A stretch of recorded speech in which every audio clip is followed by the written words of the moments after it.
Mike, we have our quorum, if my count's correct. Yes. Perfect. Well, everyone, let's get the meeting started then. Thanks for starting that recording. So we have a quorum, so we'll move on to our next item here, which is the review and approval of our minutes from September of 2022. And everyone should have a copy of those.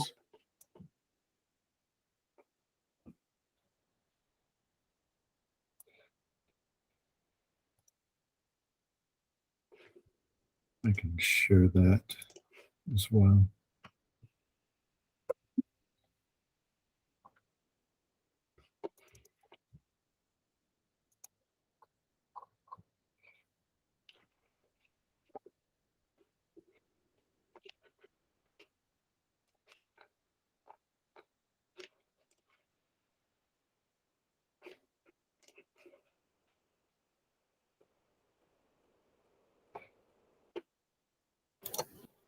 I would move to approve. I'll second. All right. Motion to approve seconded. All in favor? Aye. Aye. Aye. Any opposed? And any abstentions? Hearing none, that motion carries. So minutes are approved from September. And next on the agenda, I don't believe there's any housekeeping, Brian. Is that correct? I don't have anything. Perfect. So we'll move on with Dr. Nguyen with the DUR board update. Good morning. In September, the DUR board reviewed the Mounjaro and Isplazen therapy.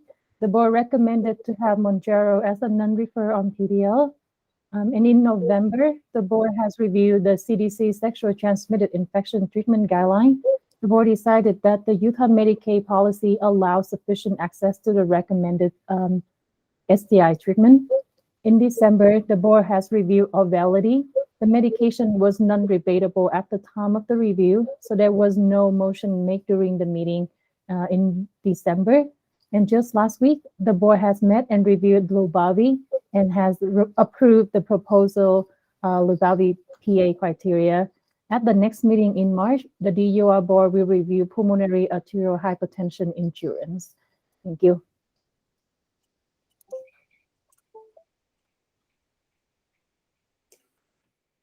Great, thank you. Moving on to our next agenda item, we have the review from Dr. Lulo. Okay, good morning, everyone. Just give me 1 second to get the slides pulled up.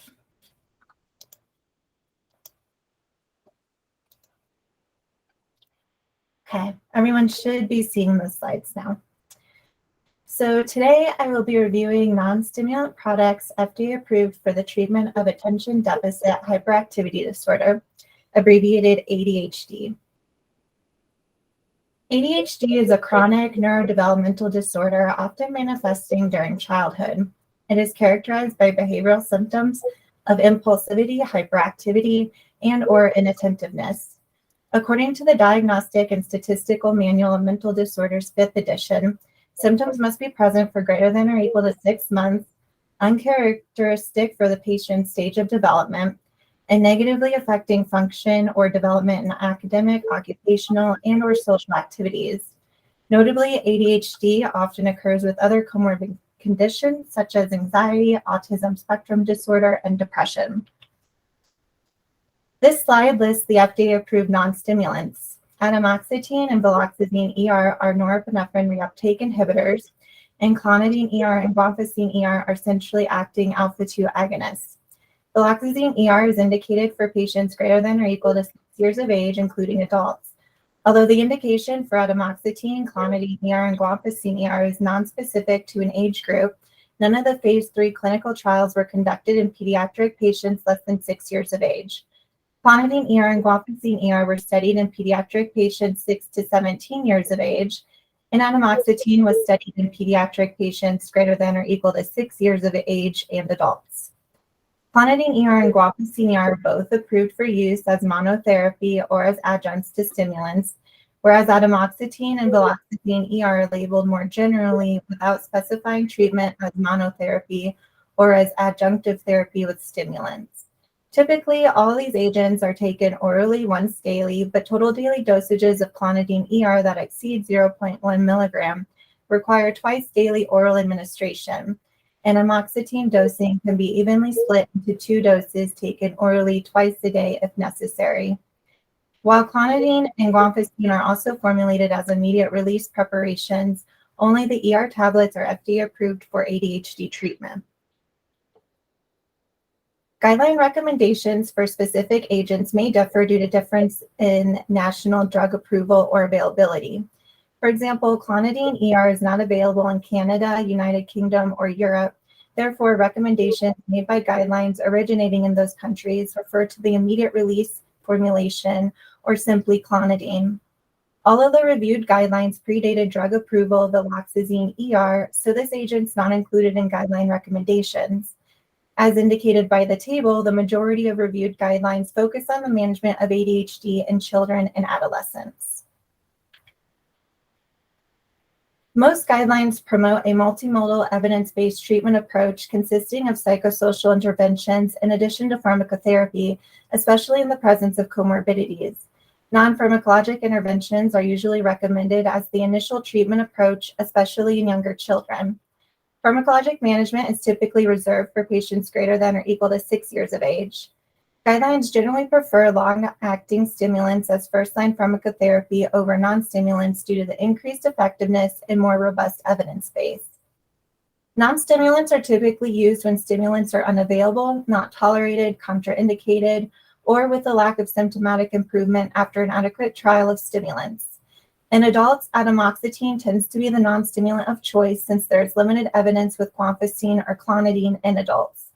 For pediatric patients, the American Academy of Pediatrics recommends any FDA-approved non-stimulant, but notes that clonidine ER has the least evidence supporting its use for ADHD in pediatric patients compared to atomoxetine and guanfacine ER.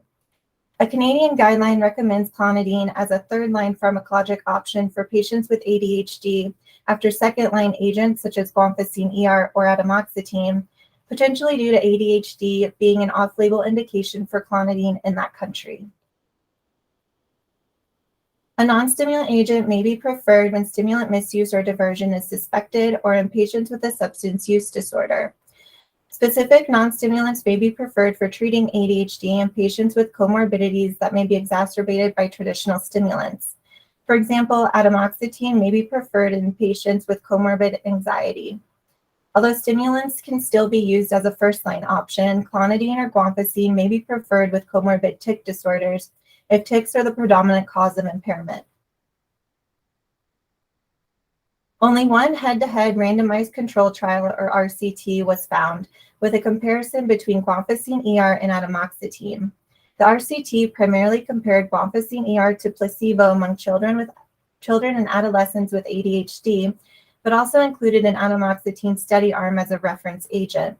Comparing the efficacy of guanfacine ER to atomoxetine was not the purpose of this study. Nevertheless, the comparison was pre-specified for the primary efficacy outcome. The study doses of guanfacine ER and atomoxetine seem to be consistent with their respective product labeling for treating ADHD in this age group. ADHD symptoms improved from baseline significantly more with guanfacine ER compared to atomoxetine after 10 or 13 weeks of treatment, depending on the participant's age. The most common adverse effects reported among participants receiving guanfacine ER were headache, somnolence, and fatigue, whereas those receiving atomoxetine reported a higher incidence of nausea, vomiting, and decreased appetite. No direct head-to-head evidence was identified for clonidine ER or viloxazine ER versus any other FDA-approved non-stimulant for ADHD. Viloxazine ER has a black box warning for the increased risk of suicidal thoughts and behaviors in pediatric and adult patients. Atomoxetine has a black box warning for the potential development of suicidal ideation in children and adolescents. Other labeled warnings and precautions for both atomoxetine and viloxazine ER include the recommendation to screen all patients for bipolar disorder before starting treatment and the potential to cause elevations in heart rate and blood pressure.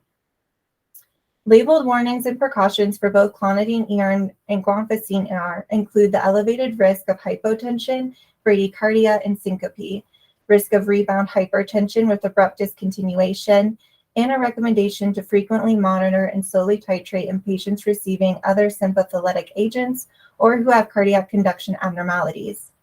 Viloxazine ER, clonidine ER, and guanfacine ER also include a warning for somnolence. The potential for additive sedative effects with concomitant use of CNS depressants should also be considered before using clonidine ER or guanfacine ER. Atomoxetine has several warnings and precautions that should be considered during use. Please refer to the table on the slide for some of these unique warnings. In summary, non-stimulants are typically recommended as second-line agents after stimulants for the treatment of ADHD. For adults, guidelines primarily name atomoxetine as a second-line option to stimulants since viloxazine ER was not yet approved. For pediatric patients, the American Academy of Pediatrics recommends generally that FDA-approved non-stimulants be employed, usually as second-line options to stimulants. A non-stimulant may be preferable for certain patient-specific comorbidities. The reviewed guidelines predated the drug approval of viloxazine ER, therefore none commented on its use. Evidence from one RCT showed greater improvements in ADHD symptoms with guanfacine ER compared to atomoxetine in pediatric patients with ADHD after 10 or 13 weeks of treatment. No other head-to-head evidence was identified for the remaining agents. The safety profile of the reviewed non-stimulants generally varies based on drug class. The board may consider recommending that at least one non-stimulant FDA-approved for treating ADHD be preferred on the PDL for children and adults. Additionally, consider having either atomoxetine or viloxazine ER as preferred for adults, since these agents have more robust evidence in this population compared to clonidine ER and guanfacine ER. However, we should keep in mind that adults may continue on agents that were initiated during their childhood or adolescent years if they continue to have a sustained response. Among Medicaid fee-for-service pharmacy claims data in 2022 for adults, claim counts were highest for atomoxetine, followed by guanfacine ER and clonidine ER. Among pediatric patients, guanfacine ER had the most claims, followed by atomoxetine and clonidine ER. Utilization by claim count was lowest for viloxazine ER in both age groups. Note that viloxazine ER was FDA approved in 2021 for children and April 2022 for adults, and is currently non-preferred on the Utah Medicaid PDL, which likely influences utilization. This concludes the presentation. Thank you for your time and attention. Please let me know if you have any questions.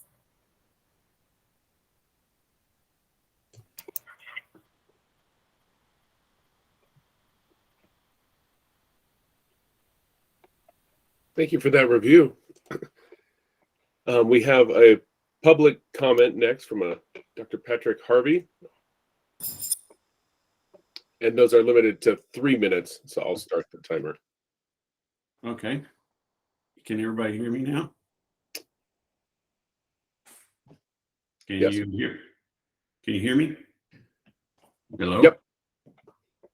We can hear you. I can hear you. Okay. Very good. Thank you. Good morning. My name is, as you said, Patrick Harvey, Supernus Pharmaceutical Field Medical Affairs. Thank you for the opportunity to make a few comments regarding Qelbree. I would refer you to the complete prescribing information for full product details, including our black box warning on suicidal thoughts and behaviors. Since last year, we have completed, like she said, an adult study with open label extension study and received the FDA approval for use in adults. And whether for consideration of stimulant abuse or diversion and patient intolerance to stimulants or non-stimulants, or the inability to swallow pills, Qelbree offers an important option for the treatment of ADHD. Qelbree is the only non-stimulant that can also be opened and sprinkled on a small amount of soft food. In a value-based outcome, Qelbree patients were 5 to 13 times more likely to benefit than discontinue. And if you look at the likelihood to help or harm ratios, they suggest that the benefit to risk ratio for Qelbree is more than double that of atomoxetine or guanfacine. Research shows that 52% of pediatric and adolescent patients have engaged in one of three forms of a diversion of prescription stimulants, which may be an additional consideration for adding another non-scheduled option to the PDL. In 2015, it was estimated that on average 4.7 million adults 18 years of age and older living in the United States misused prescription stimulants in the previous year, while stimulant abuse has led to an increase in emergency department visits by 156% over a 5-year period. Up to 90% of patients diagnosed with ADHD in childhood and adolescence continue to experience difficulties in adulthood. And over the first 4 years of having a license, drivers with ADHD are 37% more likely to get into a crash, twice as likely to drive while intoxicated, and 150% more likely to receive an alcohol, drug, or moving violation compared to their non-ADHD peers. Please consider ADHD as a chronic condition which begins in childhood, and the clinical rationale to make it harder for a physician to prescribe Qelbree, which is non-controlled and virtually no abuse potential than scheduled agents on the PDL, which have the highest potential for abuse, diversion, and misuse, especially in light of the current problems these issues face across the country. We respectfully ask Qelbree have preferred access given the lack of available options, the safety of these options, and the abuse, diversion, and misuse that can occur with controlled substances. I thank you for your time and attention, and I'll be happy to answer any questions you have at this time.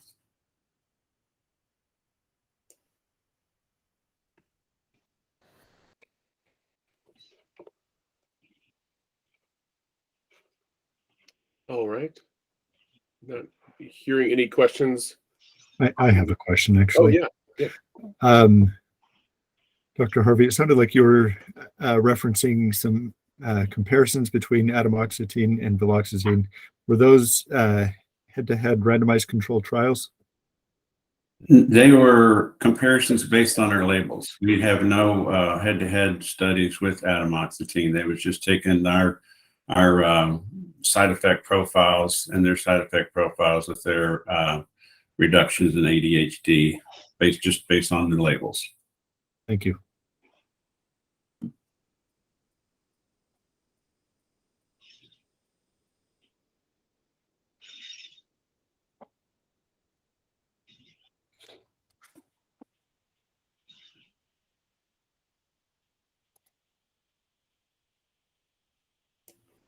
Joe, did you have a question as well?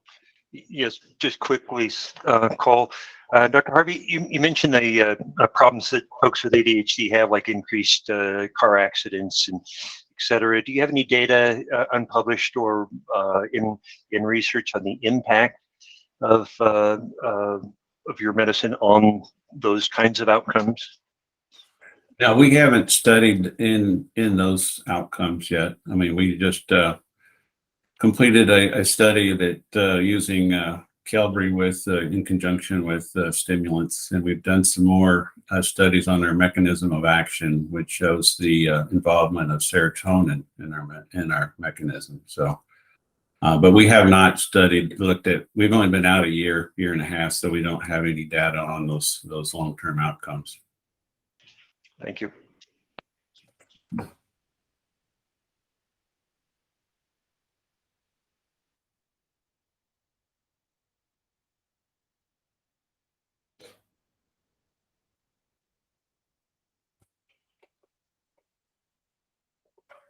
Thank you, Dr. Harvey, and we will move to our discussion portion of this.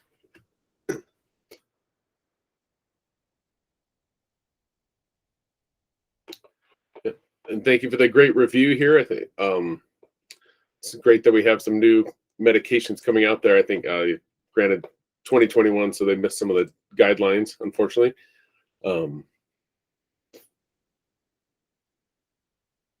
But yeah, certainly noted too as not being non-preferred will certainly influence utilization as well.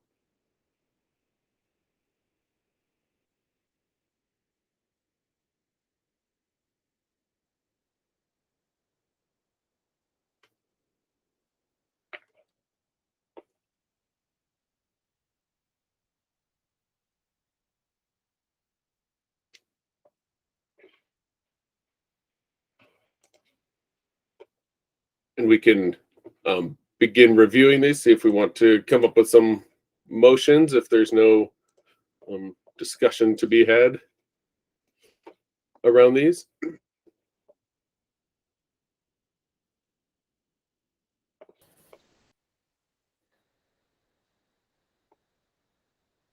In the presentation, there were recommendations about potentially preferring norepinephrine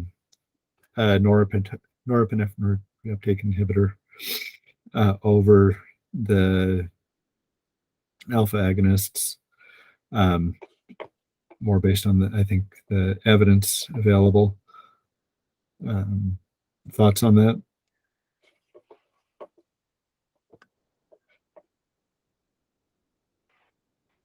Yeah, that was interesting too, because and I know it was kind of pieced together, not necessarily head to head, but the guanfacine ER did exceed that endpoint of the ADHD score when compared to atomoxetine. What were the study measures on those two? I was curious about that.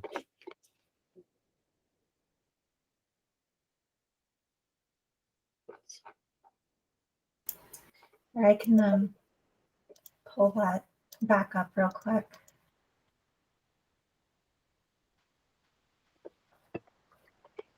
So yeah, this was the head-to-head RCT we found, and notably it is just in pediatric patients.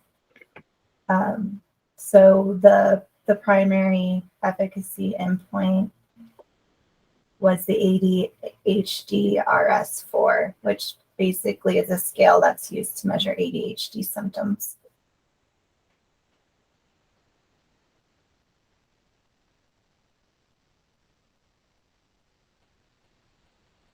And then in terms of a recommendation, we noted that among adults, there is particularly more evidence for atomoxetine or viloxazine, just because we didn't, based on package prescribing information for clonidine ER and guanfacine ER, there was no adults studies indicated, and we didn't come across any in our literature search.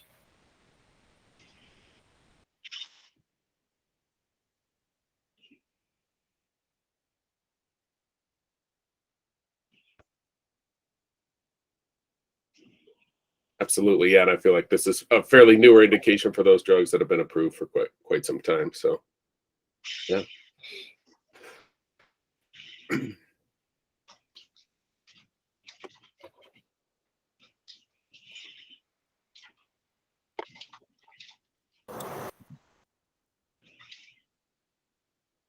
And Brian, is there? I would say we generally don't do like preferred non. It's kind of preferred non-preferred. I wasn't sure if there's like another. Didn't seem like there was another way to siphon those out further, unless there's we don't have an option of like 3 tiers like Right. some plans do. What we have done in the past with other classes is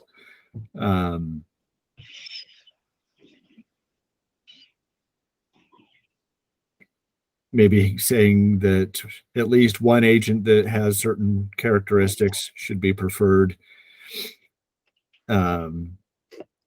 We've had some cases where we've had maybe a less safe drug that has been recommended to be non-preferred. We generally try to avoid saying this drug should be preferred.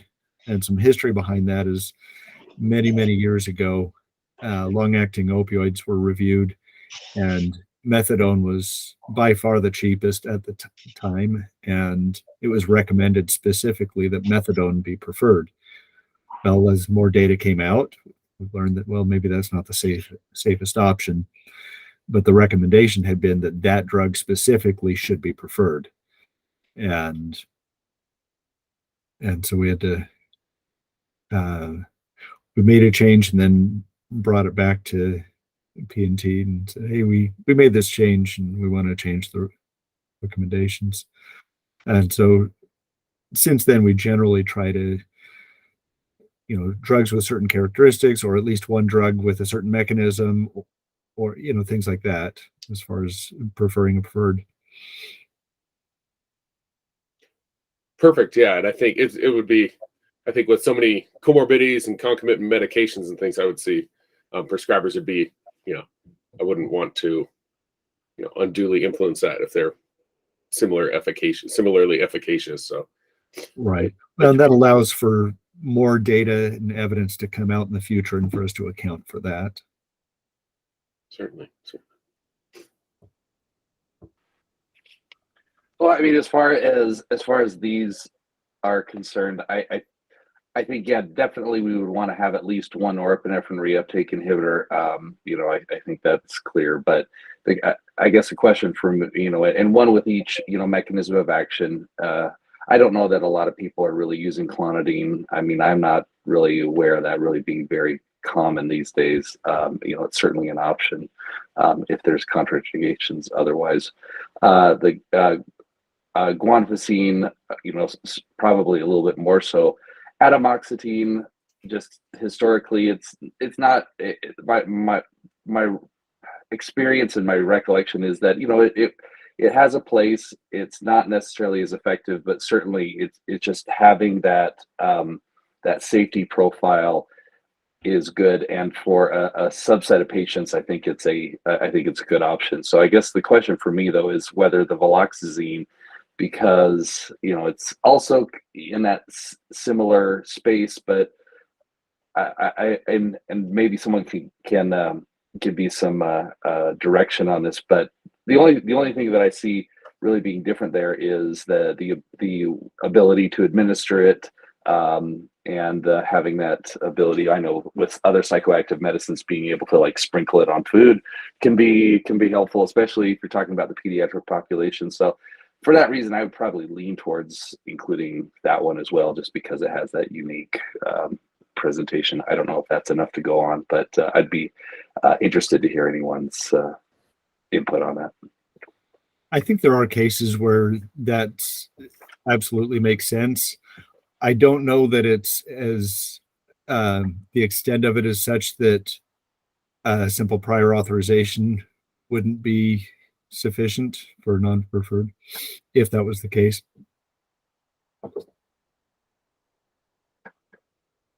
That sounds reasonable.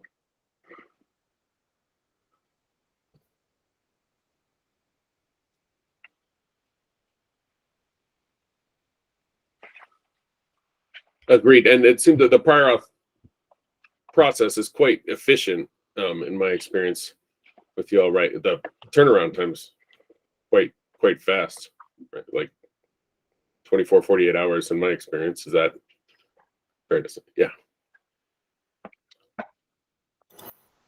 Have we seen a change in prescribing these based on the current Adderall shortages and Concerta shortages? Like how is that affecting these being used? We've seen more shifts within the stimulants than shifts to these. I think, as Dr. Valentine alluded to, the stimulants are first choice. I think they generally have better efficacy. And so when one stimulant's not available, we've seen more people moving to other stimulants. Thank you. Mm-hmm.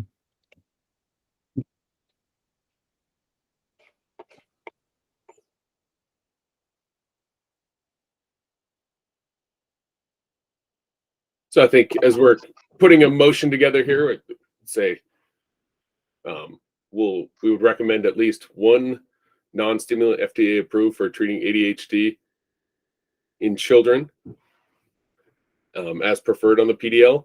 And now, I guess I'm not trying to put the full motion together. Do we want one from each, like an alpha-2 agonist and a norepinephrine uptake inhibitor? Or do we leave it more vague there or not specify?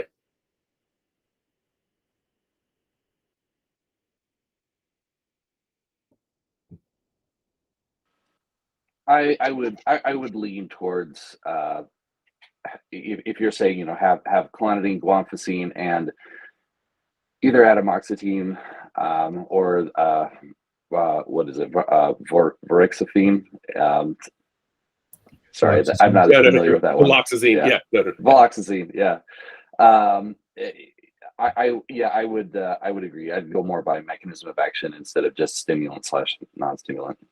Yeah, what we don't want to happen is to say at least one and then have them choose Clonidine, you know, and so then we don't get any from the other class.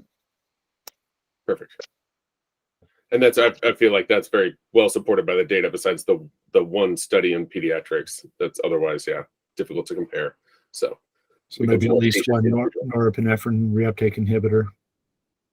okay.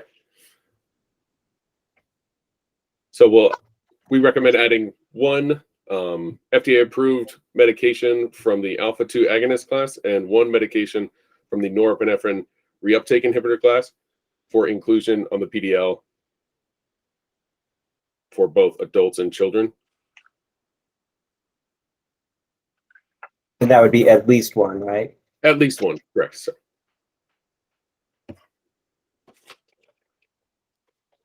I would second that motion. all right. And all in favor? Aye. Aye. Any opposed? Any abstentions? Those aren't here. The motion carries. And there is certainly one of this would be an excellent place for a grandfather clause, and it was a great point was brought up as well. Continuing therapy as we move from the pediatric to adult population. I assume the grandfather clause remains in effect, but I don't know if something happens from the Medicaid eligibility standpoint during that transition. I think currently guanfacine, clonidine, and atomoxetine are all open. So I don't know that there would even be any utility in grandfathering. There wouldn't be anything to, if we were to prefer all of those drugs, and that, I mean, that's not to say that's what'll happen, but I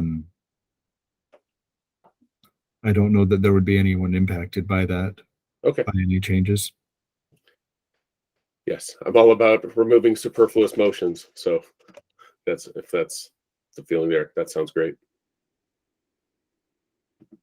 And we also don't currently have any age restrictions on these drugs either. So Okay, perfect.